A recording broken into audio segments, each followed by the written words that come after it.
Hi, welcome back to our class, Psych5 Personal and Social Awareness. And this video is in week 6. So in week 6, we have the lectures, but in next week, week 7, we will not have any lectures. So this week is last week for lectures. And this week, we majorly talk about 3 chapters. Chapter 11, about loneliness and solitude. Chapter 12, about death and loss. And chapter 13, which is about meanings and values. So in this video, we are going to talk about 2 chapters, chapter 11 and chapter 12. And chapter 11 is about loneliness and solitude, and chapter 12 is about death and loss. And let's start the lecture right now. So here, first of all, let's know about some basic concepts about loneliness and solitude. So loneliness is a state in life that is triggered by some events in life.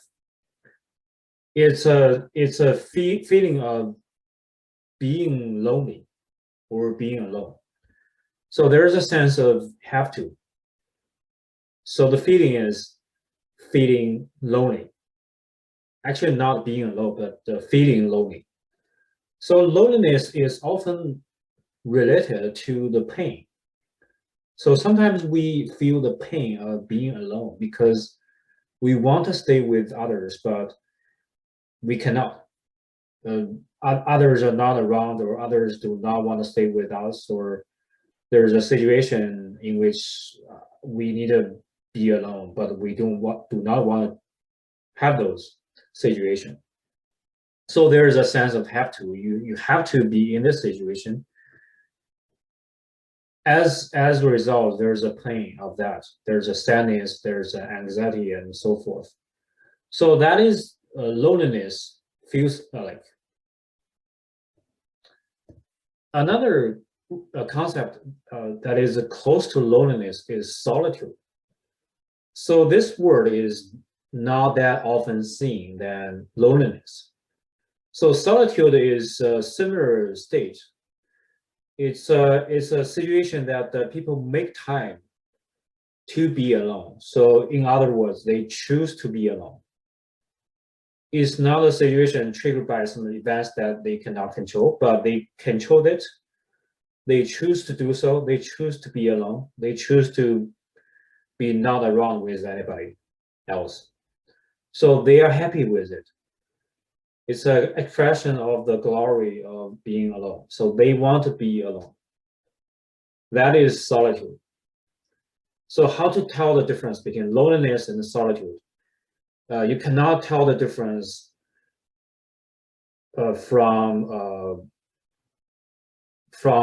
what you have seen about this person, because if this person wants to be alone, that is solitude.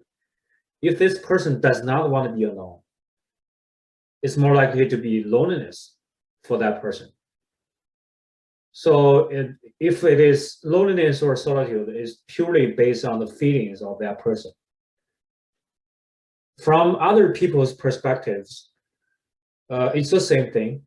This person is alone and not with anybody. Does he or she wants to do it or wants to be like that? Nobody knows. But only this person knows whether he or she wants to be alone or does not want to be alone, but have to be alone.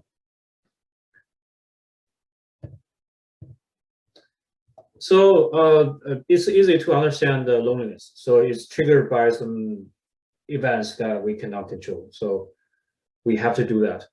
But why people choose to be in solitude? Why they choose to be alone? Because when we are in solitude, sometimes we can be our true self because we do not have to behave well in front of others. We do not have to behave appropriately according to the social norms in the society or in the groups. Because we are alone, we just do whatever we want to do. So in these situations, we can be our true self, we can express ourselves, we can self-actualize and so forth. And also when we are alone, we do not have to spend time dealing with other people. We do not have to talk with other people. So we can spend more time in having self-reflection or searching inner self, knowing more about the inner self, knowing more about ourselves.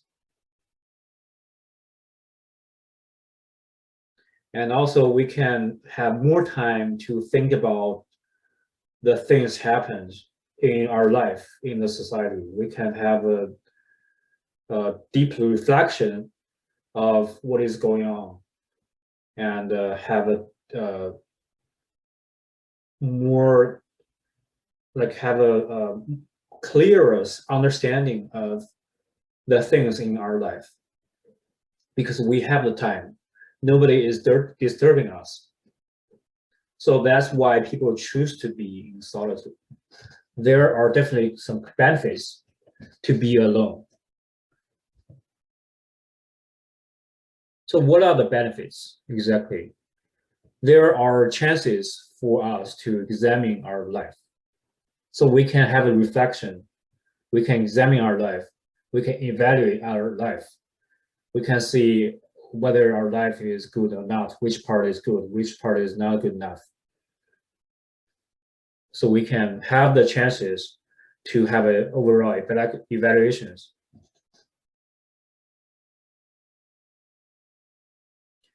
And if we have self-reflections, we have self-evaluations, we examine our life, as a result, we can know ourselves better.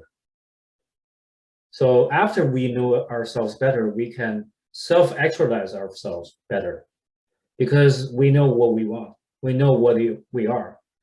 We know what we can do the best. So we can use ourselves better and have a better life. And also sometimes we want to be alone because we do not want to be with others. There are too much intensity or too intense intimacy in our life. So the intensity of intimacy is too high. There's too much of that. Too much relationship, too much hanging out, too much communication, too much interactions with other people. So we want to temporarily run away from the intimacy, from the relationships, so we can choose to be in solitude.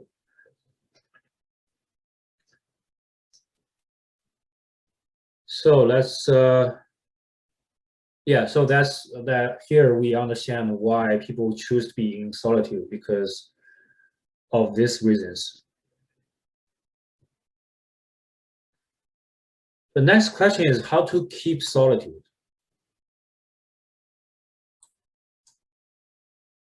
One way is to be mindful.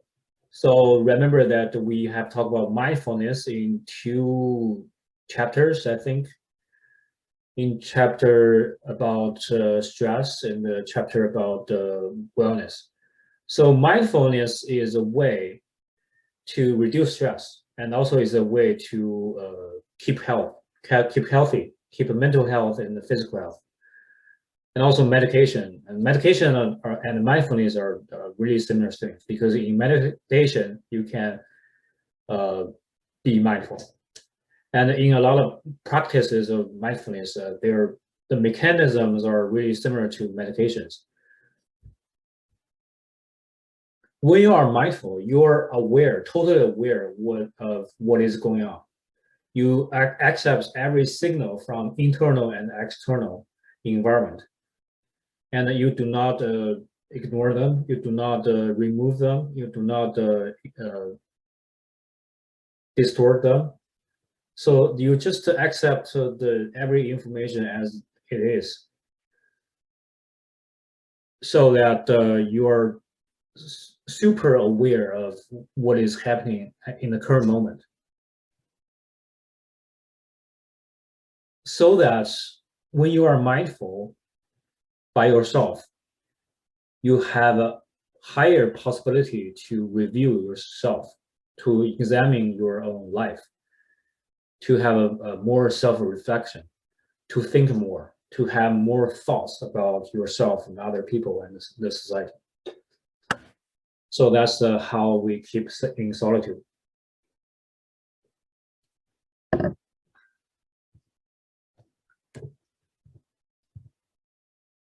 And there are different kinds of loneliness. So we have talked about solitude, and then we talk about loneliness. There are different kinds of loneliness because there are different situations. And one type is temporary, is a transient loneliness. That kind of loneliness is because of some temporary situations, temporary and external reasons, such as separations with the people that you love, or disruptions in relationships. For example, people break up, people get divorced, people go travel to another place and cannot come back. And there's a reason of people need to travel to another city for work or for business for a few days. So all these reasons are external reasons that they must be separated with other people. So that's why they feel lonely. That is transient loneliness. It's not a big deal in life because it's only temporary. And the next type of loneliness is chronic. That's long-term loneliness. People feel lonely for a very, very long time. So it's a normal state for this person to feel lonely. Why is that? It's more likely that people are not able to build good relationships with others. Even though this person may know a lot of people, they know their names, they know their faces, they know what other people are doing, and they work with other people, they collaborate with other people. Even they have kids, they have husbands, wives, but they still feel lonely. Why is that? Because those relationships that they have are shallow, are not deep, are not really meaningful for these people. So that's why they still feel lonely, even if they have kind of a social network in their life. They know a lot of people, and they talk to other people as well, and they have a normal life, but they still feel lonely because all the relationships that they build are not meaningful enough, are not strong enough to actually change their life, actually support them.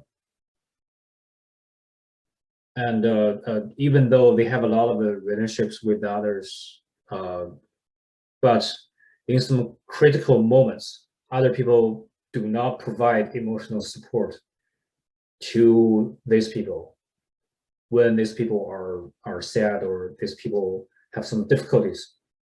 For example, other people cannot provide social support even though there are connections, but these connections are really shallow.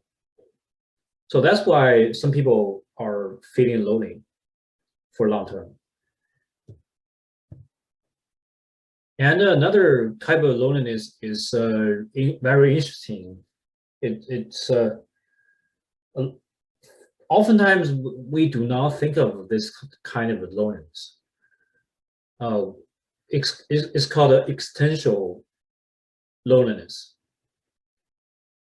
Yeah, so it's a sense, it's a feeling that there's a gap between self and other people. So there's always a sense that the self and others cannot understand each other. For example, I cannot understand others, and others cannot understand me at all, and because there's always a gap. I cannot go over the gap, and other people cannot go over the gap to understand me as well. It's like my world is separated with other people's words. So that kind of loneliness is existential loneliness.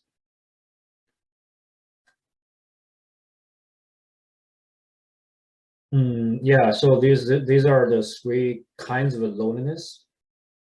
So when we talk about we are lonely, and we can think about which kind of loneliness we are talking about. Probably just the transient loneliness, but sometimes there's a chronic loneliness and even existential loneliness.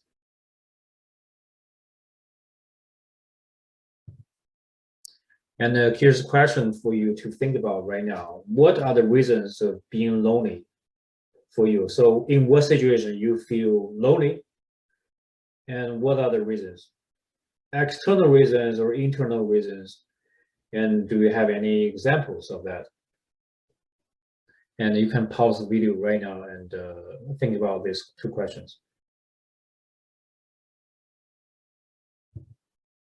And next, let's talk about another topic about loneliness. That is shyness. So shyness happens in interpersonal relationships, in social situations. So shyness refers to any kinds of a discomfort, anxiety, inhibition, and too much caution in those social situations, in those interpersonal relationships.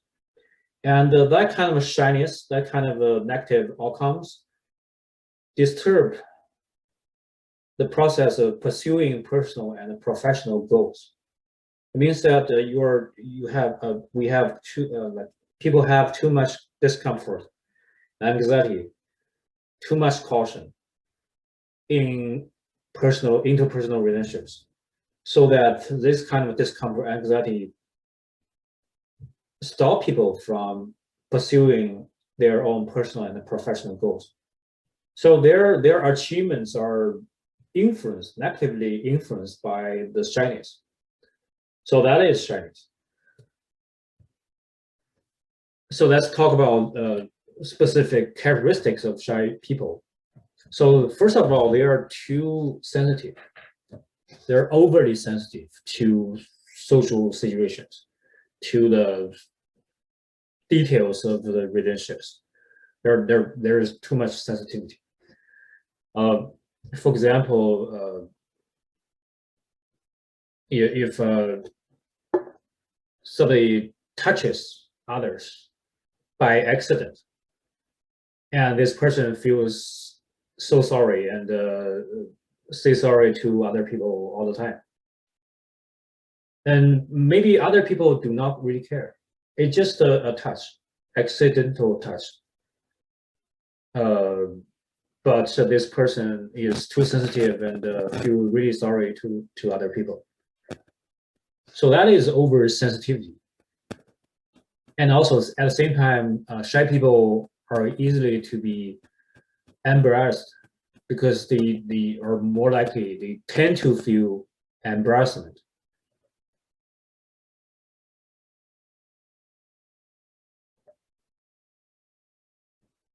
A lot of because they think that some behaviors and some words and some events that happen in the social situation are not appropriate, and that they cannot handle this.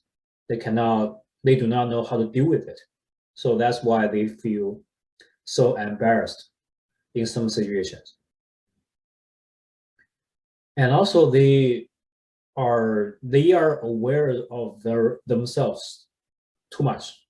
They're highly self-aware, because they need to make sure that what they do, what they say, are appropriate in social situations, because they're too sensitive.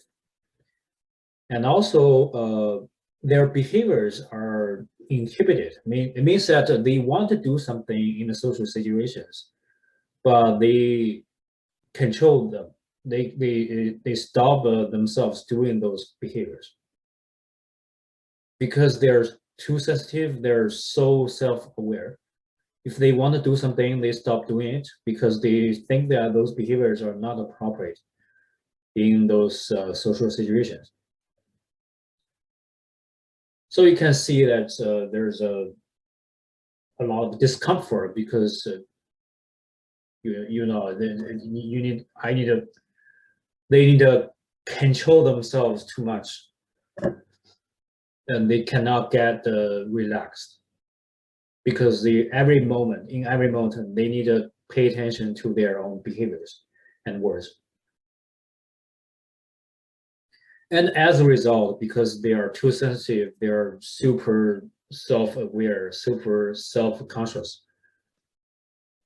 So sometimes there are some physical symptoms such as the pain of the body or the tension of the muscles because they get nervous too much. They're nervous all the time in social situations. So the muscles are so tight.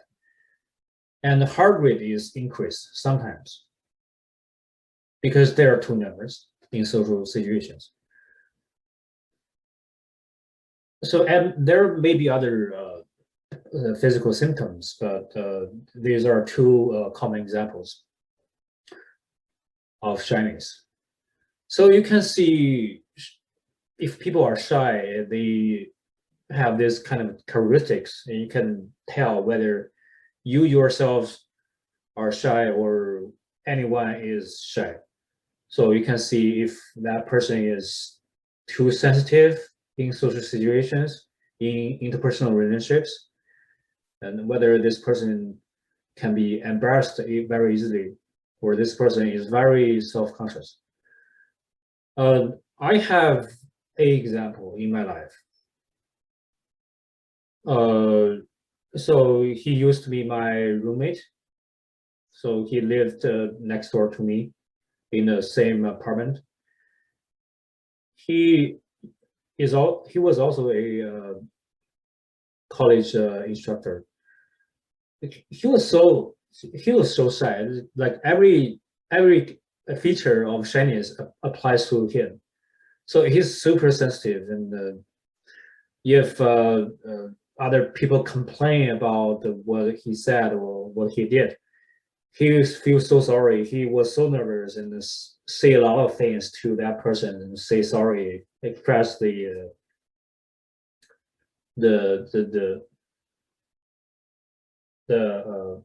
this say sorry to other people.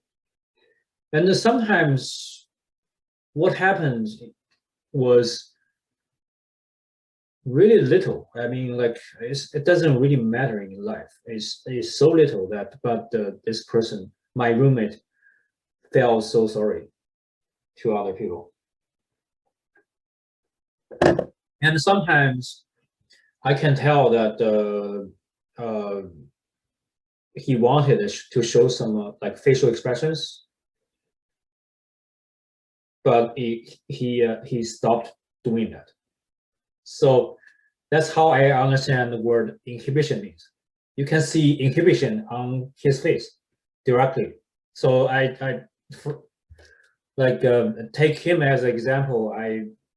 I definitely understand what is inhibited behavior means. So he kind of wanted to do something and say something and show some facial expressions, but he stopped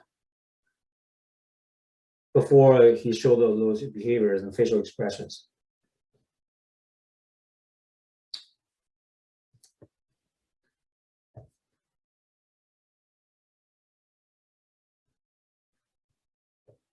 Yeah, so this is a shyness,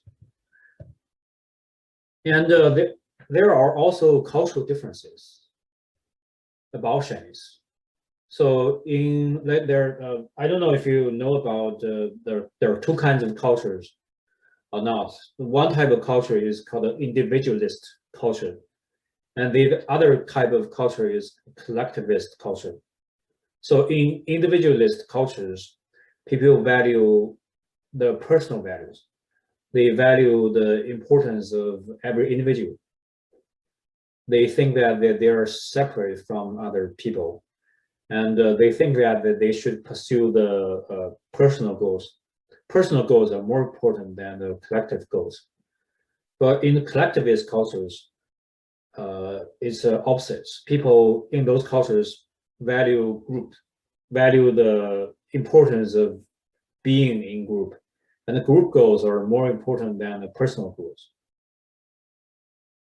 So there's generally there's are two types of cultures, and the culture of the United States is highly individualist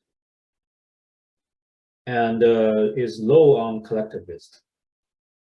In some cultures, like Asian cultures and the cultures in Middle East, cultures in Africa, those cultures are really high on collectivist, but low on individualist. And another interesting example is the culture in Latin America, or Hispanic culture, or the culture in South America. So in those cultures, it is highly individualist and also highly collectivist. It's really interesting. So they value the importance of the family, value the importance of the group, but also they like to express themselves. They think that the uniqueness is very important.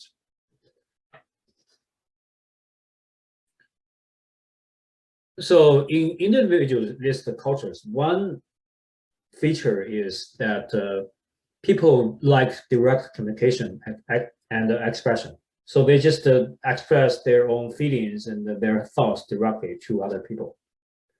They think that this is really normal for interpersonal communication. It is okay to directly say something that reflect their own feelings or thoughts. But in collectivist cultures, like the direct and the true personal expressions of feelings and thoughts are not welcome, are not encouraged. So they think that people should inhibit their personal expressions of their opinions and feelings directly to other people.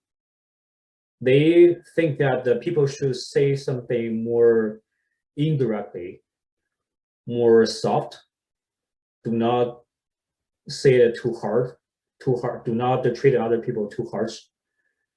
Just use some kind of indirect way to express their own opinions, because they don't think that letting other people feeling awkward is really appropriate. So make sure that other people are feeling okay when people are saying something or talking about something, making sure that other people are feeling okay. So direct and true personal expressions are not welcome. So you can see that in collectivist cultures, shy people there might be more shy people in collectivist cultures than in individualist cultures. In individualist cultures, there are less shy people. Yeah, one example of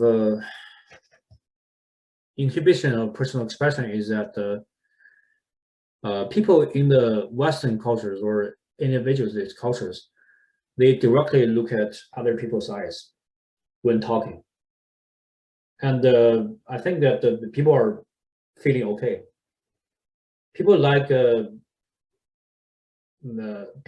being gazed or directly looked at when the other is talking to them in the individualist cultures.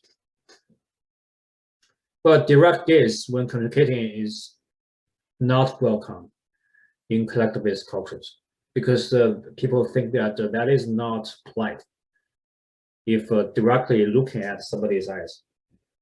So when talking, you need to look at other places directly instead of directly looking at somebody's face or eyes. So eye contact is not that often when people are talking to each other in collectivist cultures. So that's cultural differences of shyness. So what are the negative consequences of shyness? Shyness is okay if that is not too much, if people are not too sensitive, that is okay. But sometimes if they are too shy, there's too much self-caution and there's too much sensitivity, shyness may lead to a disorder called social anxiety disorder. So I think that you have learned what a social anxiety disorder is in the introduction to psychology class. So the symptoms of social anxiety disorder is that people are overly anxious about interacting with others. They cannot handle it when they are interacting with other people. They are too anxious, so that they avoid any kind of social interactions. They cannot see other people. They just hang out with their own family members because they do not feel nervous when staying with family. But staying with other people, even see other people, is not really possible for them because they are too nervous, they are too anxious. They are too afraid that they behave awkwardly or embarrassingly.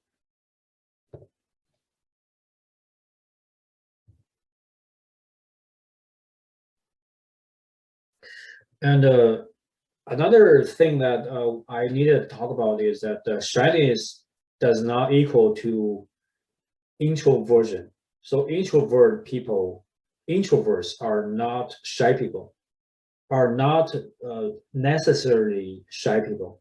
Some introverts are not shy at all, but some introverts are shy. But there's an overlap, but there are two different things. Introverts like being alone because they can get refreshed when they are alone. They feel tired when there are too many people at the same time in a social situation. They're okay with it, but their energy runs out quickly when there are a lot of people. So they do not like interacting with so many people at the same time.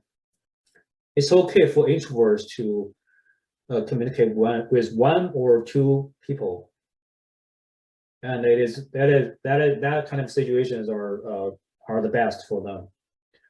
But in some kind of parties or in some kind of public gatherings, introverts do not like those situations. And the shyness are shy people have negative reactions to interpersonal interactions or interpersonal relationships.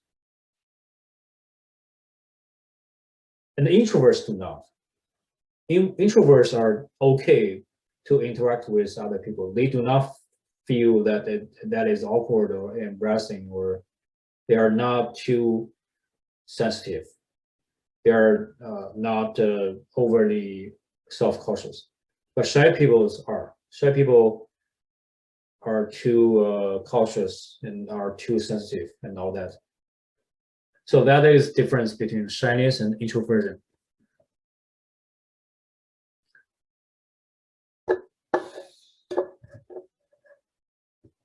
And that's all about loneliness and solitude. Let's go to the next part for today.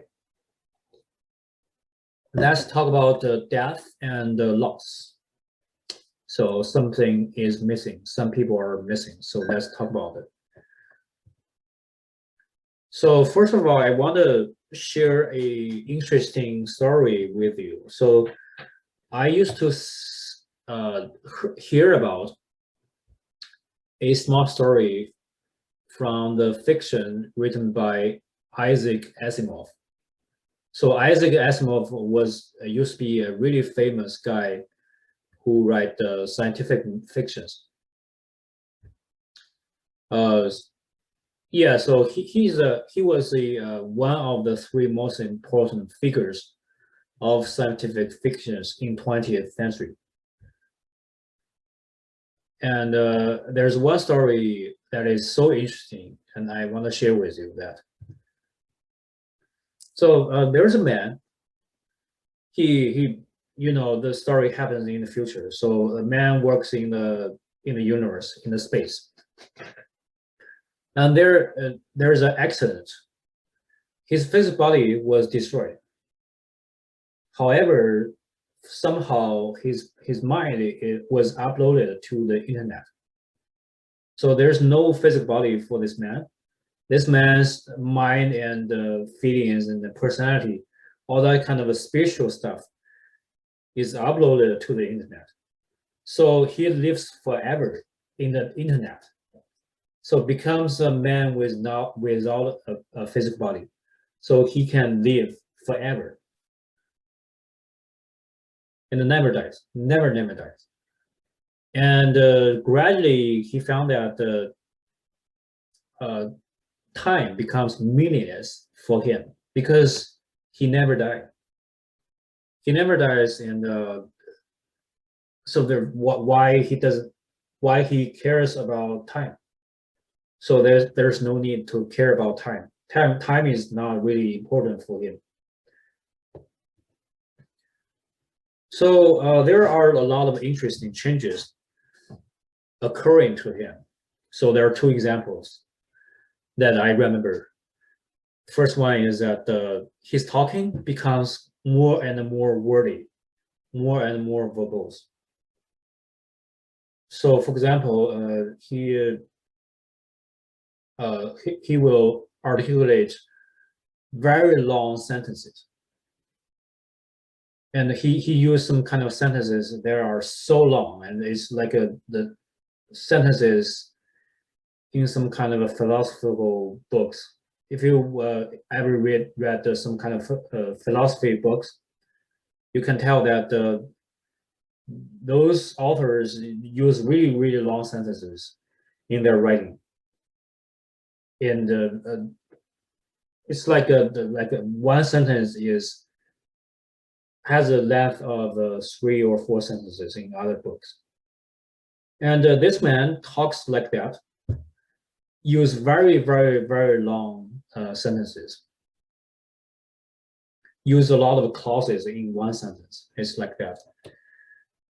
Why is that? Because he does not have to breathe. In oral language, we speak really simple words, or we use really short sentences. That is because we need to breathe. So one sentence, so one breath only takes one sentence. So when we say one sentence, we need to breathe for once. We need to breathe. We cannot just keep saying all the time, because we need to breathe. We need a break in the oral communication. But he doesn't have that problem because he doesn't have a physical body. So he can say something forever, never stop talking. It's just like that. And also the second example is that he procrastinates a lot, and that situation gets worse and worse. He never finishes a activity because he does not have to. Meaning becomes time becomes meaningless for him. It does not have to finish any activities. It just stop there in the middle and never finish anything, and finish a project, because he lives forever. And yeah, it seems like everything in his life becomes meaningless because he never dies. He lives forever. I think Isaac Asimov, he is so like he's a philosopher. He can imagine what happened if somebody lives forever, and he thinks about Asimov thinks about the meaning of life, the meaning of death. So that's why I want to share the story with you. You can see that if somebody never dies, everything becomes meaningless. Time becomes meaningless, and cannot finish anything, cannot make any achievements. So why we need to do something in hurry, or we need to spend our time wisely. We need to value our time. That is because everybody is going to pass away someday in the future. So that's why the time for us is a scarce resource, right? So the time is a really important resource for us because we have limited time. We need to do what we want to do within a certain time period. We need to choose, right? We need to choose what to do at this moment because our time is limited. There's not enough amount of time for us to do everything. So that's why our life is interesting and challenging at the same time.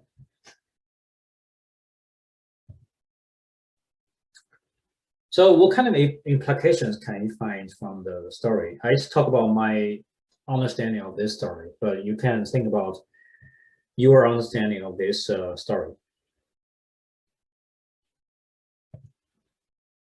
So let's talk about death and loss. So this topic is about how the people who are going to pass away very soon deal with that situation. Or in other words, how do dying people cope with death? So let's see it. So the researcher Elizabeth Kubler-Ross in 1970s had wrote about a book called Death, the Final State of Growth. And she mentioned that she discovered that there are 5 stages of dying. So for the people who are going to pass away, they go through the 5 stages. And if they can successfully going through the 5 stages, they can have a personal growth, even at the end of their life. So let's see each stage. The first stage is denial, because they cannot accept the fact that they are going to pass away very soon. Nobody can accept that at the beginning. They just deny it. They do not want to think about it. They do not think that is true. Even though in ration, they know that they are going to pass away, but emotionally, they do not believe. And next step is that they found that they must accept this. They cannot deny it. So that there is anger because they are angry, because they want to live longer and they cannot do it. So they feel frustrated. There is difficulty in front. So that's why they feel angry. But this anger is displaced. It means that they cannot be angry with a specific object because they themselves are going to die. So how are they angry at themselves? So they are angry towards somebody else.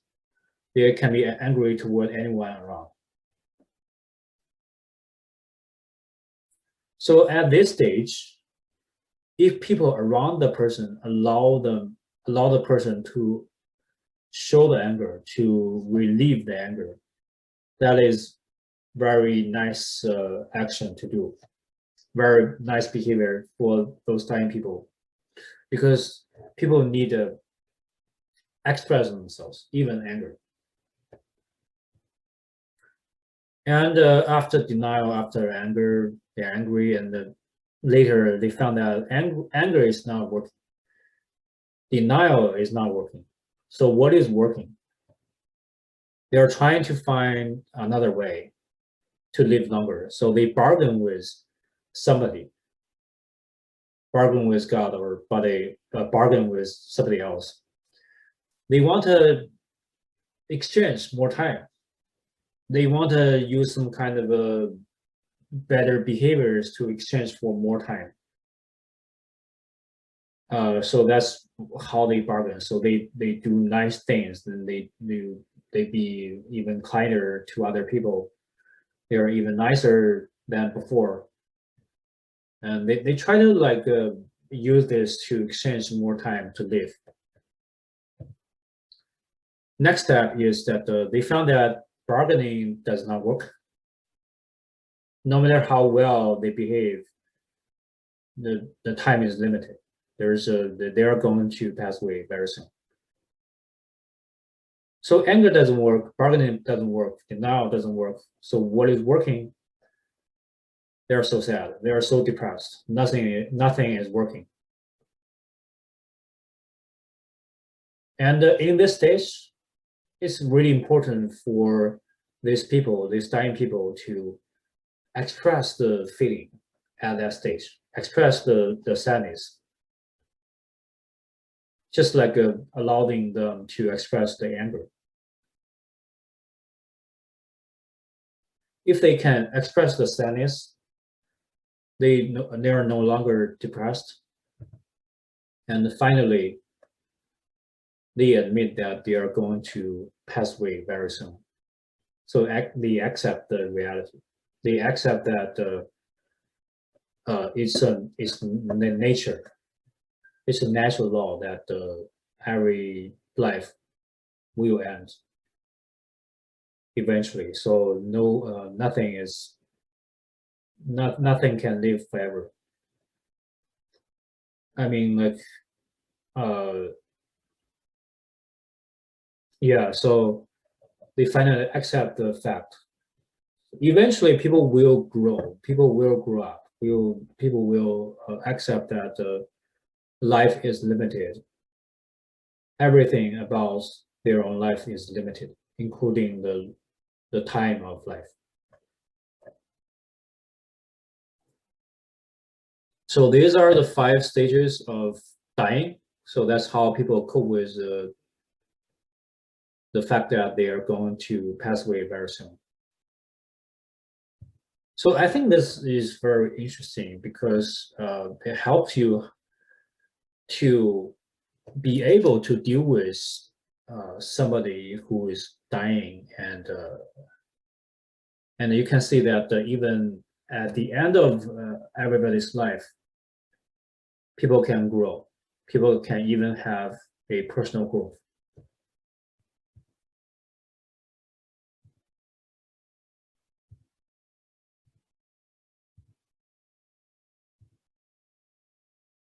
And another topic about dying is that how do people cope with dying?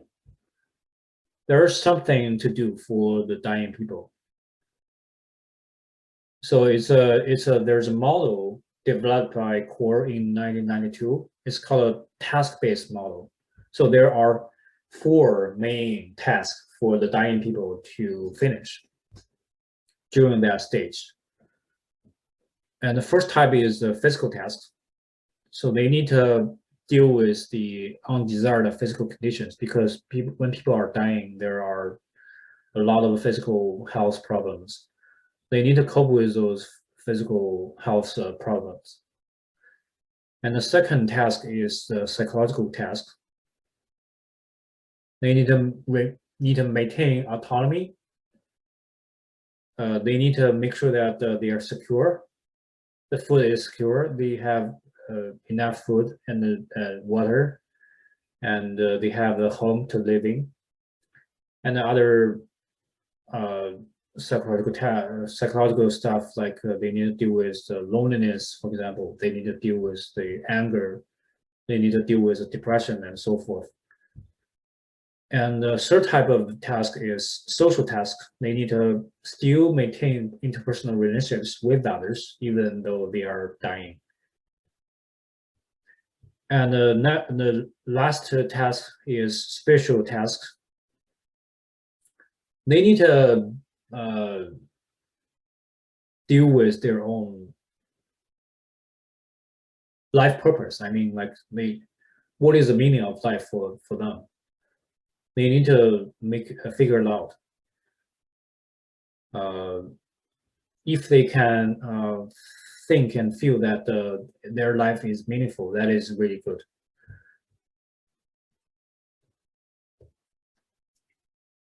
So this is a task-based model that shows that people need to deal with 4 kinds of tasks in the dying stage.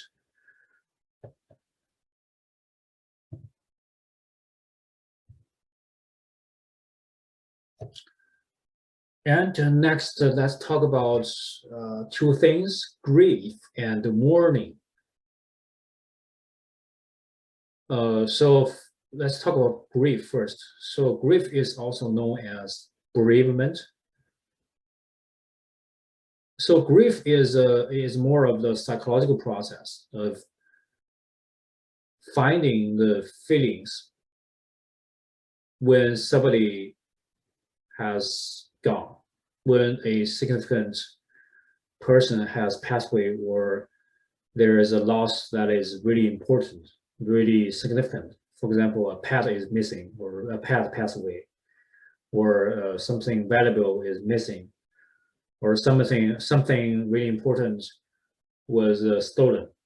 So whenever there is a significant loss of somebody or something, there will be a feeling of grief. So in grief, people explore the feelings produced by the significant loss.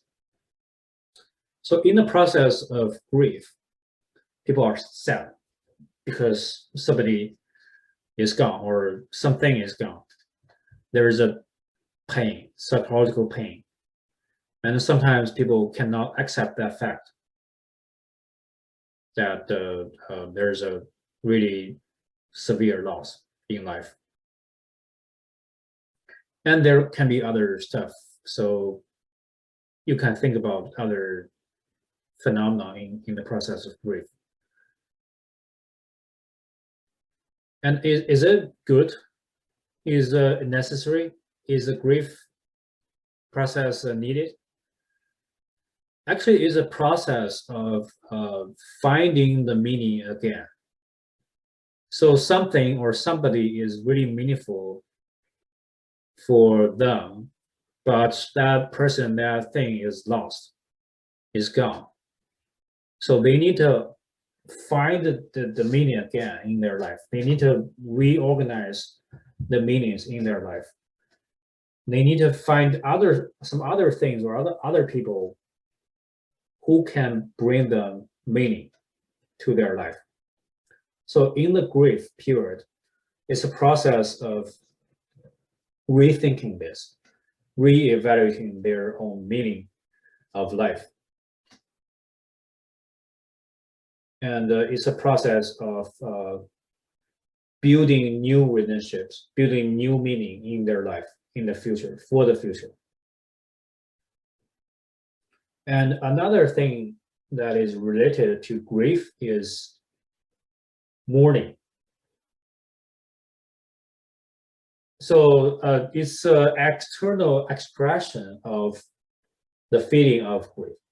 So people do something to mourn, right? So such as a funeral, people go to a funeral in memory of the person who just passed away. So they do something externally. They express that feeling externally. So that's the process of mourning. So why do we need the process of mourning? Why don't we just like have a feeling and deal with that by ourselves? That is because expressing the feeling of grief externally helps us to recover from that feeling, from that sadness, from the pain. So if we release it, release the sadness, if somebody is gone or something is gone, we do something to release that sadness, that pain. We can recover better. We can recover faster from those negative feelings. However, if we are pressured to move away from grief, it means that we are forced, we force ourselves not feeling sad. That does not help us recover. So we need to allow ourselves naturally express our feelings, naturally do something to express our sadness and pain and stuff. That helps recovering, but forcing ourselves to shut down the feeling does not really help. If we force ourselves to shut down the feeling of sadness or pain, there will be more sadness and pain, because those feelings cannot be released from our mind, from our heart.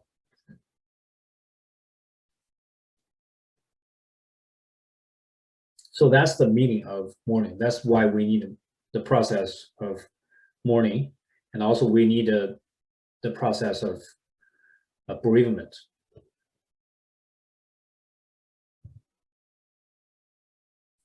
So what we can do during the process of mourning, first, we need to accept the reality. So similar to the people who are dying, they need to accept the fact that they are going to die. And after people's death, and other people need to accept the reality that somebody passed away or something is lost, something is gone, never come back again. So the people need to accept the fact. And the next step is that they need to work through or go through the pain of grief. They need to have a process of grieving or bereavement. They need to go over that. They need to explore the feelings of sadness and the pain. And after that, they can adjust themselves. They can adapt to a new environment. In this new environment, that person is not there. That thing is not there anymore. So they're ready for a new environment, for the new future. And the last step, they move on with life. They go on. They cannot just stuck in the past and have sadness and pain forever. So they need to go to a new stage of life. In that stage, something is changed, something is not changed, but it's a totally new life for them. So these are 4 steps to go through the process of mourning.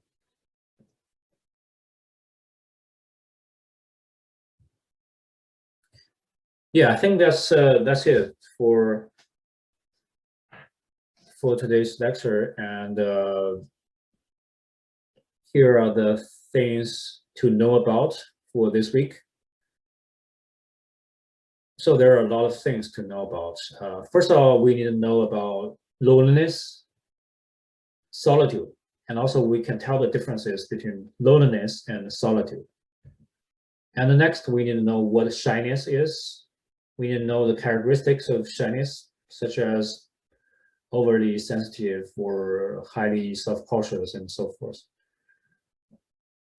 And next is about dying, 5 stages of dying. That's what we just talked about. And also the 4 tasks of coping with dying in a task-focused model. So there are 4 things to do to cope with dying. And then we need to know about what grief is, what mourning is, and also the differences between grief and mourning. We can tell the differences between grief and mourning. And that's all the important key points that we need to know about. And next, let's talk about the journal assignment. Journal 10 is about our lectures of 2 chapters, chapter 11 and chapter 12. So let's see what is inside of journal 10. So there are 4 questions to answer for journal 10. And the first question is that describe the most intense experience of loneliness you recall having so far. So that is about the description of some kind of experience. That experience is about loneliness. And so far, you can recall the most intense experience of loneliness. And you can describe that experience. And the second question is also about that experience. How do you think the experience affected you and may still affecting you now? So you can describe the outcomes or influences of that experience. How did that experience affected you before, and probably that experience still affecting you right now, and you can talk about that. And question 3 and 4 are about death and loss. So question 3, if someone important to you, can be a person, can be a pet, has passed away, please reflect on what meaning you can find through his or her passing away or death. You can that question is about the meaning that you can find. So through some kind of experiences, through some kind of a spiritual journey to find a new meaning in life after this really significant event in your life, what kind of meaning you can find through this event. If you have not experienced someone important to you passing away, please imagine that someone important to you has passed away and reflect what meaning you would find through his or her death. So this question is about a real event that you have experienced, or if you haven't had that experience yet, you can imagine if someone important to you has passed away and what would happen to you, and answer that question. And the last question is that what did you do to help yourself grieve when you have experienced a significant loss? So what this question is about, like, when you grieve, what did you do? What were your actions? If you do not have such an experience yet, please imagine someone important to you has passed away and answer this question. So the format is similar to the last question. If you did have that kind of experience, you can talk about your actions, your behaviors in your bereavement. But if you haven't had such an experience yet, you can imagine you have such an experience, and what would you do to grieve? And the last question is about how to grieve, and the third question is about the meaning that you can find. So that is the journal 10, and there are four questions in the journal, and you have 1 week, 7 days to finish this journal. It's due next month, May 12th, May 2nd. Yeah, it will be due in May 2nd.